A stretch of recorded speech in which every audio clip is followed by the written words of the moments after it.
नमस्कार दोस्तों, स्वागत करता हूं आप सभी का मेरे यूट्यूब चैनल जेके इंग्लिश एकेडमी में। दोस्तों, आज हम पढ़ने जा रहे हैं वोकैब की क्लास नंबर 3 और वोकैब की क्लास नंबर 3 डिपेंड करती हैं रूट वर्ड पर। तो दोस्तों, आपको पता होना चाहिए कि रूट वर्ड क्या होता है।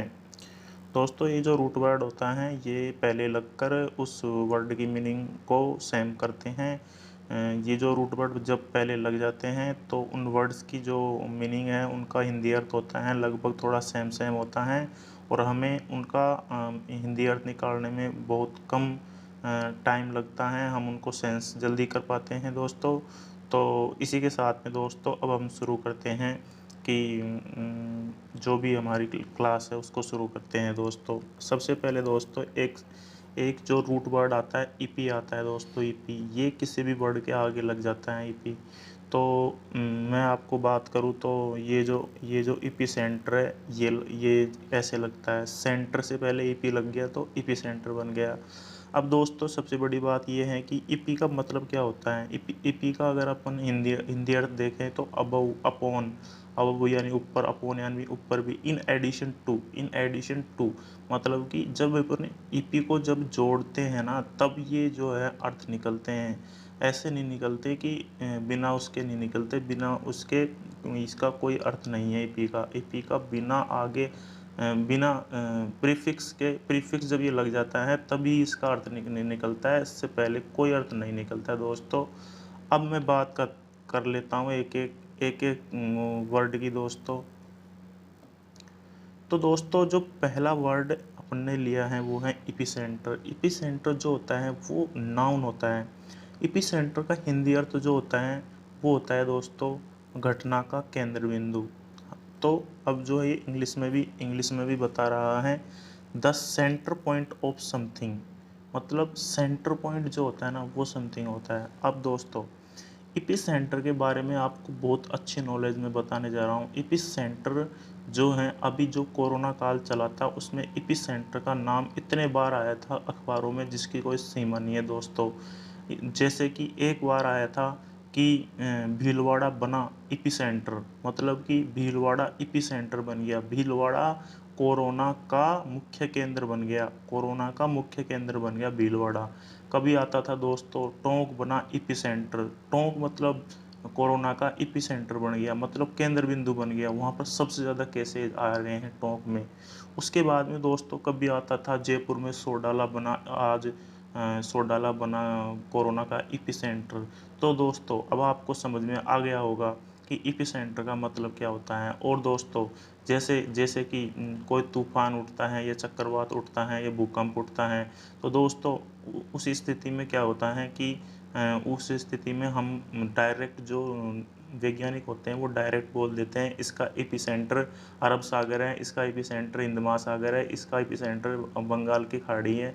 तो इसका मतलब भी यही होता है कि उसका मुख्य केंद्र बिंदु कहाँ पर है, जिस केंद्र बिंदु से वह उठा है, उसकी उत्पत्ति हुई है, जिस केंद्र बिंदु से उसकी उत्पत्ति हुई है वो कहाँ पर है, वो ये बताते हैं वो। लेकिन वो क्या करते हैं कि आजकल डायरेक्ट बोल देते हैं कि भाई इसका एपिसेंटर यही है और अपन सेंटर से समझ जाते हैं कि इसका केंद्र बिंदु ये है। अब दोस्तों दूसरा जो वर्ड है वो है इपिग्राफ। इपिग्राफ तुम्हारा वाट इपिग्राफ एक नाउन वर्ड है। इपिग्राफ का मतलब होता है शिलालेख। दोस्तों शिलालेख क्या होता है, अगर आपको शिलालेख के बारे में पता नहीं है, वैसे सबको पता होगा शिलालेख जो प्राचीन पत्थर होते हैं अपनी धरोहर हैं धरोहर में जो पहले की जो कथाएं लिखी हुई है या फिर किसी महापुरुष का वर्णन किया गया है, किसी महापुरुष के बारे में बताया गया है, किसी मंदिर के बारे में बताया गया है, शिलाओं पे जो है लिखा हुआ रहा है तो वो ही शिलालेख होता है दोस्तों। जैसे कि दोस्तों मैं बात करूँ a line of writing short passage. एक लाइन लिखी हुई है शॉर्ट पैरेज में, अगर वो लाइन लिखी हुई है शॉर्ट में लिखी होनी चाहिए। जैसे कि शिलालेख होते हैं वो शॉर्ट में लिखे होते हैं लेकिन वो जो नॉलेज देते हैं वो काफ़ी अच्छी नॉलेज दे देते हैं। वो काफ़ी विस्तृत नॉलेज अपन उनसे प्राप्त करते हैं। शिलालेख होते छोटे हैं क्योंकि ये पत्थरों पे संकीर्णित होते हैं। ज़्यादातर जो शिलालेख प्राप्त हुए हैं वो पत्थरों पे ही मिले हैं दोस्तों। अब दोस्तों अगला जो अपना वर्ड है वो है इपीफाइट। इपीफाइट भी एक नाउन है। इपीफाइट का मतलब होता है कि एक पौधा है और उस पौधे के ऊपर चढ़ने वाली बेल। दोस्तों हम इसको ऐसे भी समझ सकते हैं, उस पौधे पे चढ़ने वाली बेल। ये मैंने एक एग्जाम्पल दिया है दोस्तों, लेकिन रियलिटी में इसका जो आंसर होता है वो ये होता है, a plant that grow on another plant. एक पौधा है जो ग्रो कर रहा है दूसरे पौधे के सहायता से, दूसरे पौधे की सहायता से या दूसरे पौधे के ऊपर चिपक चिपक कर ग्रो कर रहा है, मतलब प्रगति कर रहा है। तो इसका अर्थ तो ये होता है, लेकिन मैंने क्या किया, मैंने इसका हिंदी अर्थ ऐसे दे दिया कि पौधे पर चढ़ने वाली बेल। तो दोस्तों होता क्या है, जब पौधा है, पौधा एक सजीव है और जो बेल है वो भी सजीव है। तो दोस्तों वो उस पेड़ पर चढ़ गई है, तो वो इस तरीके से एक प्लांट के ऊपर दूसरा प्लांट चढ़ गया, तो वो उसका अर्थ ये निकल कर आता है दोस्तों। अब चौथे नंबर का हम जो है रूट वर्ड देखते हैं, इपीथेट। इपीथेट यानी उपमा दोस्तों। उपमा जैसे कि दोस्तों उपमा क्या होता है, उपमा जैसे नोबेल प्राइज़ है अभी, तो जो नोबेल प्राइज़ सबसे पहले मिला था रविंद्रनाथ टैगोर को मिला था जो नोबेल प्राइज़ है, तो वो बोलते हैं नोबेल प्राइज़ विजेता, ऐसे उसको उपमा दी गई थी दोस्तों। और जो अपने doctor doctor APJ Abdul Kalam हैं, APJ अब्दुल कलाम है, उनको क्या कहा जाता था, मिसाइल मैन कहा जाता था। तो मिसाइल मैन क्या है, मिसाइल मैन एक उपमा दी गई है उनको। उनको जनता का राष्ट्रपति भी कहा जाता था, तो वो उनको एक उपमा दी गई है दोस्तों। तो उपमा का मतलब यही होता है, और उपमा को हम इंग्लिश में इपीथेट बोलते हैं। अब इसमें इंग्लिश में भी दे रखा है, स्पेशल नेम शोविंग इक्वालिटी। कोई एक स्पेशल नेम दे दो किसी भी पर्सन को, किसी भी थिंग्स को, किसी भी चीज़ को, कोई एक ऐसा नाम दे दो जो उसकी क्वालिटी को प्रदर्शित करे, उसकी क्वालिटी को प्रदर्शित करे, वही दोस्तों इपीथेट होता है। अब दोस्तों मैं आगे बढ़ता हूँ। अब दोस्तों जो पांचवा वर्ड है वो ये है इपीफेनोमेनन। इपीफेनोमेनन एक नाउन है, और इसका जो अर्थ है वो है कि किसी बड़ी घटना के बाद होने वाली घटना, किसी बड़ी घटना के बाद में होने वाली घटना। तो यही इसका अर्थ होता है दोस्तों, इपीफेनोमन। अब आपने एक चीज़ जो नोट करी होगी वो ये करी होगी, ये इपी वाली। भाई ईपी जो वर्ड है, रूट वर्ड है, वो प्रत्येक वर्ड में रिपीट हो रहा है ईपी से। तो हम इसको ईपी से ही याद रखेंगे, ईपी जो रूट वर्ड है उसी से याद रखेंगे, क्योंकि इसमें ज़्यादातर जो बात हो रही है वो एक तरीके से प्राचीन काल की भी बात हो रही है, और दूसरी बात जो घटनाओं के मुख्य केंद्र की बात चल रही है। उसी प्रकार जैसे अभी इपीफेनोमेनन अगर मैं बात करूँ, तो ये भी एक बड़ी घटना के बाद में दूसरी और कोई बड़ी घटना घटती है, तो ये भी एक घटना के विषय में ही है। तो दोस्तों ऐसे मतलब आप याद करने में बड़ी आसानी रहेगी अपन को जो इपी रूट वर्ड की सहायता से। अब मैं बात करता हूँ छठे वर्ड में, इपीटैफ नाउन है। इपीटैफ का मतलब जो होता है कब्र पर लिखा लेख। दोस्तों कब्र जो होती है वो जो हमारे पूर्वज जो हैं उनकी कब्र बनी हुई होती हैं।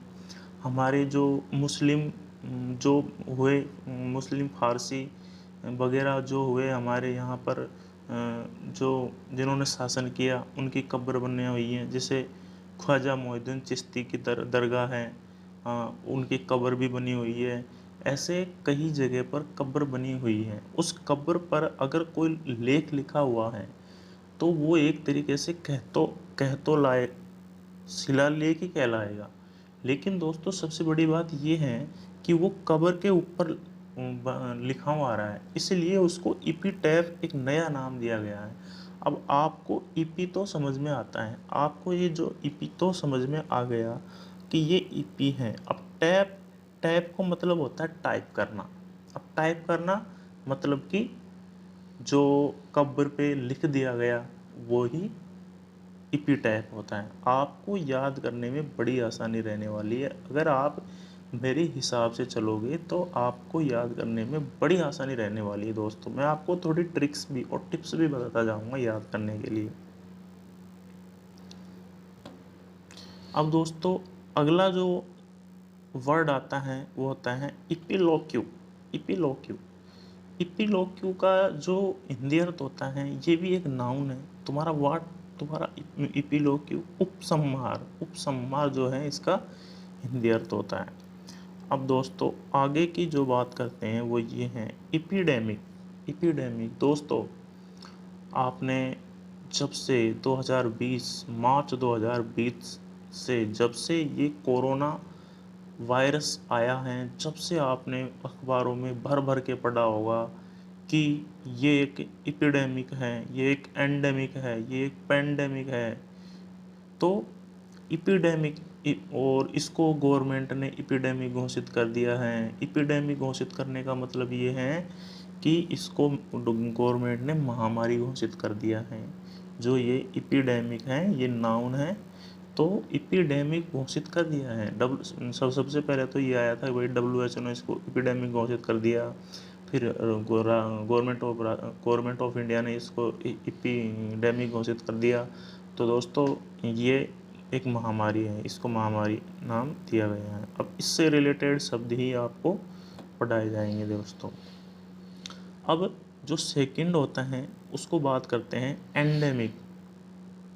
ये एडजेक्टिव है दोस्तों, ये स्थान विशेष में पाई जाने वाली बीमारी। दोस्तों अगर मान लो देश के किसी एक राज्य में, हमारा देश है उसके किसी एक राज्य में महामारी फैल जाती है, तो हम उसको एपिडेमिक नहीं महामारी नहीं बोलेंगे, उसको हम एंडेमिक बोलेंगे। उसके लिए अलग वर्ड चुना गया है, एंडेमिक। एंडेमिक उसके लिए अलग वर्ड चुना है। दोस्तों ये 3-4 वर्ड एक सेम, बिल्कुल सेम है, लेकिन इनका जो हिंदी अर्थ है वो अलग अलग है। आप कृपया इनको अच्छे से देखें और अच्छे से याद करें। और दोस्तों अब जो नेक्स्ट वर्ड है वो है पेंडेमिक। दोस्तों ये जो पेंडेमिक है ये बड़ा ही अच्छा शब्द है। पहले शुरू में जब कोरोना वायरस आया था तो एपिडेमिक जो वर्ड था वो काफ़ी चर्चा में रहा। उसके बाद में दोस्तों अब जो वर्ड यूज़ में आता है, अगर हम इंग्लिश का अखबार देखेंगे तो अब जो वर्ड यूज़ में आता है वो एक पेंडेमिक ही आता है डायरेक्ट। अब पेंडेमिक का जो अर्थ यहाँ पर दे रखा है वो दे रखा है कि एक महामारी जो पूरे देश में फैल चुकी है उसको हम पेंडेमिक बोल देंगे। अब दोस्तों इस पेंडेमिक का अर्थ ये भी होता है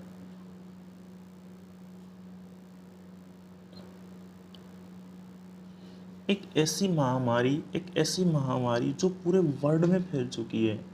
मतलब वर्ल्ड का कोई भी हिस्सा महामारी से वंचित नहीं है, उसको भी हम पेंडेमिक ही बोलते हैं। लेकिन यदि हम प्रॉपरली बात करें एक देश की, और एक देश में पूरे में फैल चुकी है, तो उसके लिए भी पेंडेमिक की बात करेंगे। लेकिन अगर मैं विश्व के संदर्भ में बात करूँ तो दोस्तों ये जो है पूरे विश्व के लिए भी एक पेंडेमिक ही है।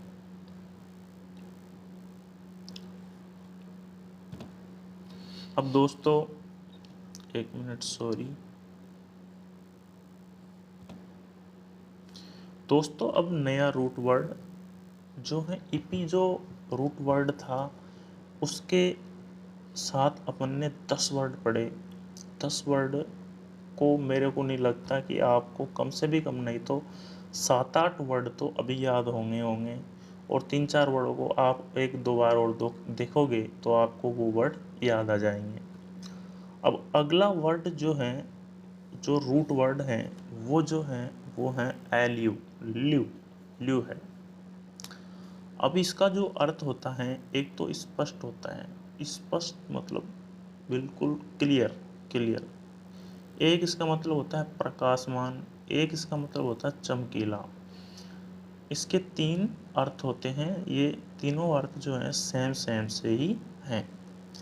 अब 11वें नंबर का जो सॉरी, जो वर्ड है वो है प्लूसिड, एडजेक्टिव है। अब प्लूसिड जो है उसका हिंदी अर्थ जो है वो स्पष्ट, स्पष्ट है। अब प्लूसिड है उसको जो इंग्लिश में थोड़ा सा डेफिनेट करके कैसे बोलेंगे, एक्सट्रीमली क्लियर। एक्सट्रीमली क्लियर मतलब एकदम से बिल्कुल क्लियर, क्लियर है और बिल्कुल स्पष्ट दिख रहा है, तो उसको ही एक्सट्रीमली क्लियर बोलेंगे दोस्तों। तो प्लूसिड का मतलब स्पष्ट हो गया।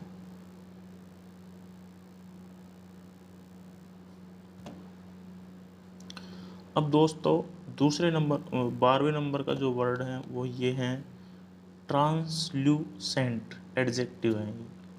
ट्रांसल्यूसेंट एडजेक्टिव है। अब इसमें जो आपको पता लगाना चाहिए, इसमें जो रूट वर्ड कहाँ आ रहा है, एल यू, ये जो रूट वर्ड है ये आ रहा है। ट्रांसपेरेंट, जो एल यू है रूट वर्ड ये आ रहा है। अब इसका जो हिंदी अर्थ है वो है आंशिक रूप से पारदर्शी, आंशिक रूप से पारदर्शी। जो पहले वाला था उसका हिंदी अर्थ था स्पष्ट, और जो अब है उसका हिंदी अर्थ है आंशिक रूप से। मतलब वो पहले वाला जो था वो एक्सट्रीमली क्लियर था, लेकिन जो ये है माइल्ड क्लियर है। माइल्ड क्लियर मतलब थोड़ा सा कमज़ोर क्लियर है, पूरा क्लियर नहीं है। अगला वर्ड देखते हैं, ट्रांसपेरेंट एडजेक्टिव है। कैसा, ट्रांसपेरेंट। ट्रांसपेरेंट का मतलब जो होता है वो होता है पूर्ण रूप से पारदर्शी। पूर्ण रूप से अगर, पूर्ण रूप से अगर अपन को सब कुछ दिखाई दे रहा है दोस्तों, तो वो ट्रांसपेरेंट होता है, ट्रांसपेरेंट होता है दोस्तों। आगे बढ़ता हूँ दोस्तों।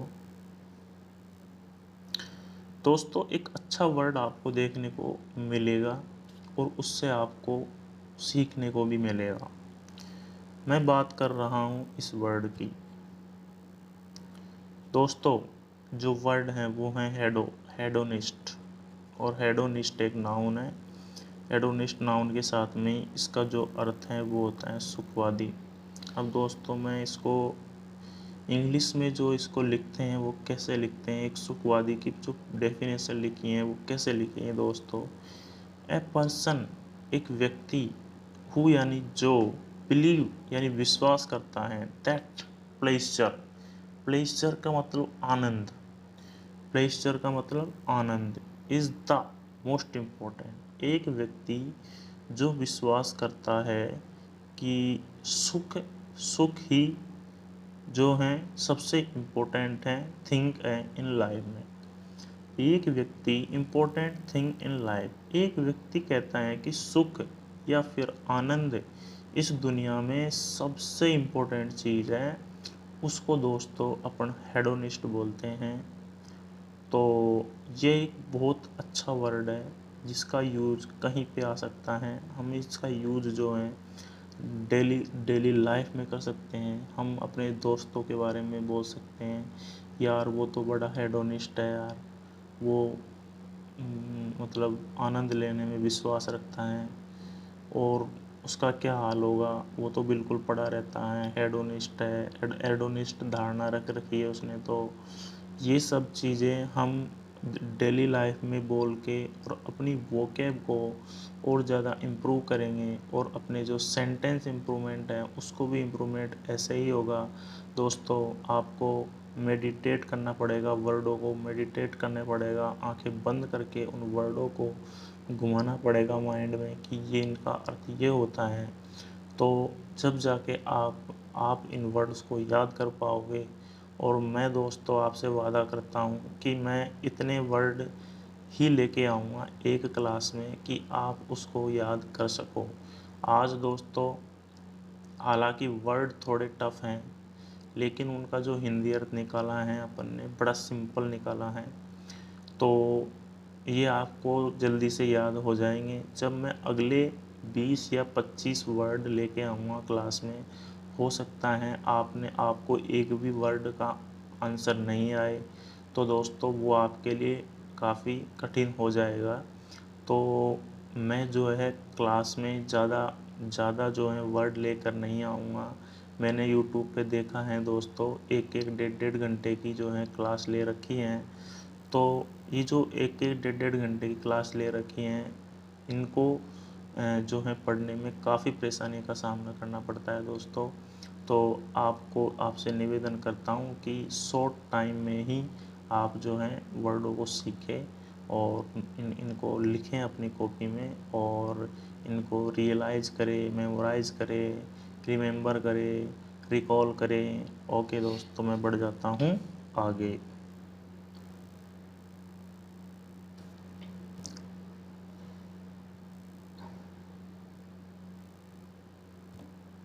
दोस्तों एक वर्ड आ रहा है एस्चर। एस्चर जो है ये है 15वां वर्ड है, ये एडजेक्टिव है। अब इसका जो हिंदी अर्थ है वो ये है कि भाई सादगी पूर्ण जीवन व्यतीत करने वाला व्यक्ति। अभी हमने एक वर्ड पढ़ा था हेडोनिस्ट। हेडोनिस्ट जो वर्ड है वो ये है सुखवादी, एक व्यक्ति जो सुख में विश्वास करता है। अब एक दूसरा दूसरा जो वर्ड आ गया वो आ गया एस्चर का आ गया दोस्तों। दूसरा जो वर्ड आ गया वो एस्चर का आ गया। सॉरी, एक मिनट में देख लेता हूँ। ओके ओके, ठीक है ठीक है ठीक। दूसरा जो वर्ड आ गया वो एस्चर का आ गया। तो अब इसका अर्थ जो निकल के आता है वो यही निकल के आता है कि सादगीपूर्ण जीवन व्यतीत करने वाला व्यक्ति ही एस्चर कहलाता है। अब हेडोनिस्ट जो था वो एक सुखवादी है, ये एक साधारण जीवन है। अब इसके बारे में क्या लिखा, without any comfort and luxury. मतलब वो ना तो कंफर्टेबल उसको चाहिए, ना उसको लग्जीरियस हाउस चाहिए, ना उसको लग्जीरियस लाइफ चाहिए, उसको नहीं चाहिए कुछ भी। वो एक सादगीपूर्ण जीवन व्यतीत करने वाला आदमी है।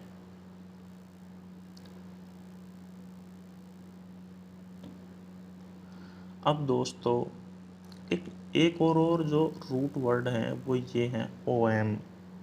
ओ एम रूट वर्ड है। तो इस ओ एम से कितने वर्ड बन रहे हैं वो हम देखते हैं। जो पहला वर्ड है वो है ऑन्टोलॉजी।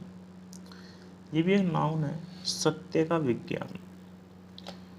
मतलब एक ऐसा विज्ञान जिसमें लोग सत्य, जो भी, अगर उसमें जो भी चीज़ होगी, जो भी बोली जाएगी सत्य ही बोली जाएगी। सत्य के ऊपर डिपेंड है, एक्नॉलेजमेंट।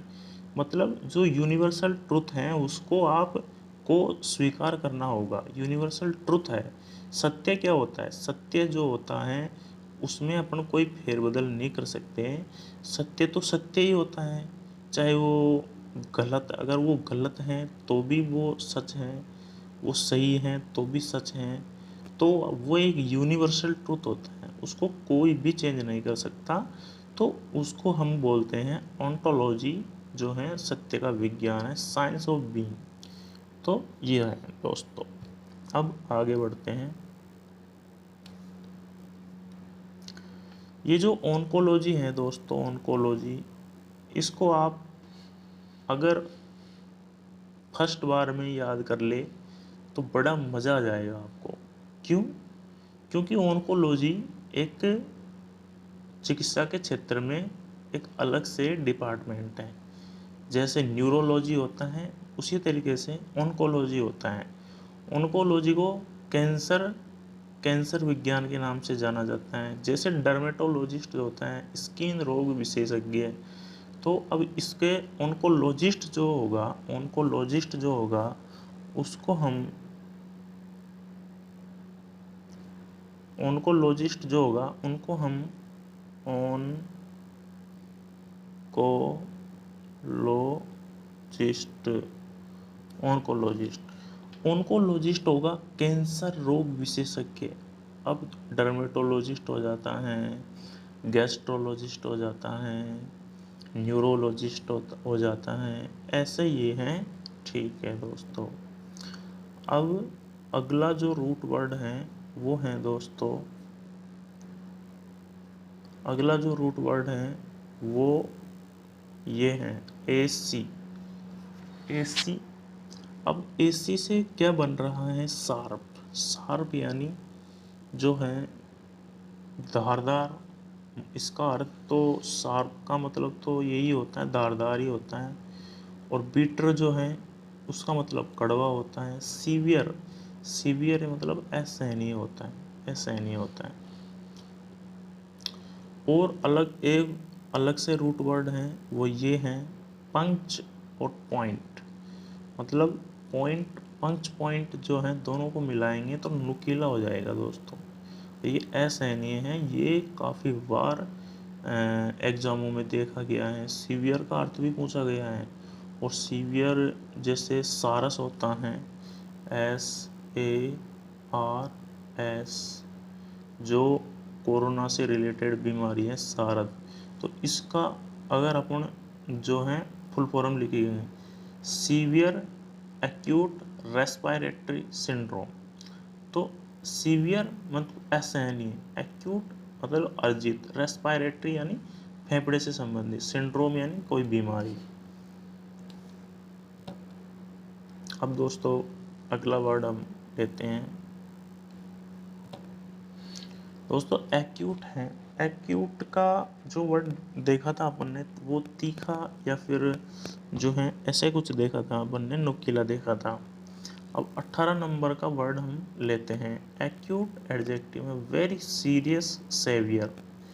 वेरी सीरियस सेवियर का मतलब है कि बहुत ज़्यादा उसको असहनीय हो रहा है, या उसको बहुत ज़्यादा दर्द हो रहा है, दर्द दर्द होता और हो रहा है। सीवियर असहनीय, असहनीय, असहनीय। अगर उसको असहनीय दर्द हो रहा है, वो कैसा कैसा है वो, अरे भाई उसको असहनीय दर्द की स्थिति में है वो, तो उसको एक्यूट बोलेंगे। एक्यूट बोलने के बाद में अब जो है नया वर्ड जो है वो है ऑब्ट्यूज। ऑब्ट्यूज है, एडजेक्टिव है नॉट शार्प। अब ये पहले तो बताया था शार्प, अब बता रहे हैं नॉट शार्प। तो दोस्तों इसी के साथ में आज के 19 वर्ड मैंने आपको बताए हैं। मेरा जो टारगेट रहेगा वो 20 या 25 वर्ड पर डे के हिसाब से रहेगा, और आपको अच्छे से पढ़ाना ही मेरा उद्देश्य रहेगा। आपके समझ में आना चाहिए। मैं आपसे रिक्वेस्ट करता हूँ, चाहे आप लाइक मत करो, चाहे आप सब्सक्राइब मत करो, लेकिन कमेंट ज़रूर करना, और कमेंट में बताना कि ये क्लास आपको कैसी लगी है, क्या आपके कुछ समझ में आया है। दूसरे नंबर पर अगर इस क्लास में कोई कमी है और कुछ इम्प्रूवमेंट करना है तो वो ज़रूर लिखना। आपके पास फ्रीडम है, स्वतंत्रता है, वो स्वतंत्रता मैं आपको देता हूँ। तो दोस्तों सबसे बड़ी चीज़ होती है आप फ्रीडम, आप लिखो कि भाई इसमें क्या कमी है, क्या कमी नहीं है। अगर कोई कमी नहीं है तो वो भी लिख दो, ताकि मैं आगे इसी तरीके से अच्छे ढंग से आपके लिए जो है पढ़ाता रहूं दोस्तों। और सबसे बड़ी बात ये रहेगी कि मैं अब आपको कम से भी कम नहीं तो 4-5 क्लास जो हैं रूट वर्ड के ऊपर डिपेंडेंट लाऊंगा। और रूट वर्ड के ऊपर जो भी क्लास डिपेंडेंट होती हैं वो काफ़ी इजीली याद हो जाती हैं दोस्तों। तो मैं आपसे रिक्वेस्ट करता हूँ कि आप जो भी क्लास हो उसको साथ के साथ याद कर लें। तो इसी के साथ में दोस्तों मैं अपना लेक्चर ख़त्म करता हूँ, और मैं इसी के साथ में दोस्तों धन्यवाद, बाय बाय, थैंक यू।